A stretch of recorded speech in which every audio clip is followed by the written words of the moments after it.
there, it's Alex from Snap It, Taste It, Blog It, and we're here with Dominic Franks from Belleau Kitchen. So let's start off with our first question. For our overseas readers, can you tell us a bit about your blog, Belleau Kitchen? My blog is all about eating local, seasonal when possible, good food, just kind of basic home cooked food. And I cook from here in my cottage in a little village in Lincolnshire, which is northeast England. And the village is called Belleau, and my cottage is called Belleau Cottage, and my kitchen is Belleau Kitchen. So, what's your go-to dish, if you have one? Chicken thighs. Chicken thighs? Yeah. Chicken thighs are just so incredibly versatile. They, first of all, that's the tastiest part of the meat. It's a darker part of the chicken. It has quite a lot of fat under the skin, so that you can cook it for a long time. You can do a long, slow roast. And it's just so packed with flavour, and it is dirt cheap. So you can go and buy a packet of like 8 chicken thighs for half the price of buying a full chicken. So it doesn't make sense not to eat them. And I just throw some vegetables into a big pan, put the chicken thighs on top, and maybe a little bit of wine, some herbs, bung it in the oven, for an hour, hour and a half, just let it all cook down. Job done. Wow. It's so easy. And then you can, once you've done that, once you've got the kind of basic chicken thighs, then you can start playing around with it. Travel all over the world with your flavours. You can do a curry with it one night, you can do something Mexican with it. So if you could host 4 dinner guests, dead or alive, who would you invite? Oh my God. This is one of those questions that you hear all the time. I know exactly. Exactly. No idea.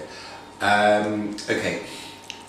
Delia Smith, who is who kind of really taught me how to cook, following her books and her TV programs when I was growing up. She's still alive, but and that would be nerve-wracking to have her here. But I would definitely invite Delia. Tina Turner, just a massive fan. Just to have her in the house would be great. Oh no, this is really hard. I don't know. I'm quite into sci-fi, and there's an old British sci-fi author called John Wyndham. He wrote The Day of the Triffids, and so he would be an interesting, kind of unusual.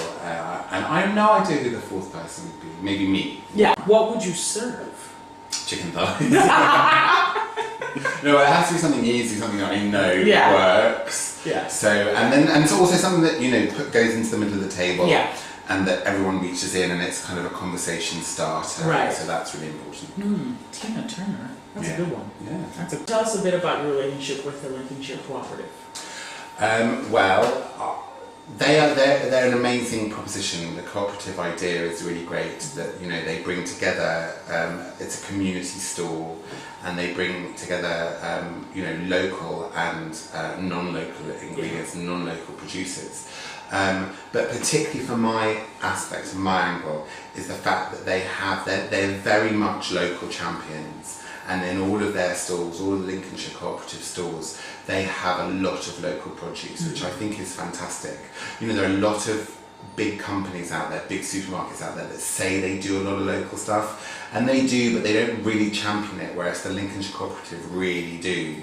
From flour to honey to beer, eggs, it's kind of there, and it's just part. And also it's not separate from it. It's just part of the So as you go along the shelves, it's there, and that's what I love about it. They're not massive supermarkets either, so you can kind of go in, find what you want, and be out. You don't have to kind of spend a huge amount of time in there. And they're really great, and I think it's a great relationship to have as well, because I'm really proud of what we're surrounded by, and it's easy for me to go.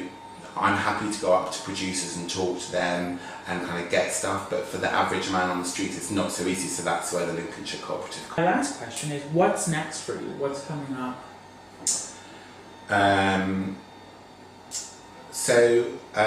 run an event production company called The Persuaders when I'm not writing about food, and I would like the food and the event production to kind of come together a bit Okay. more and do more foodie related event Yeah. production, which would be really nice.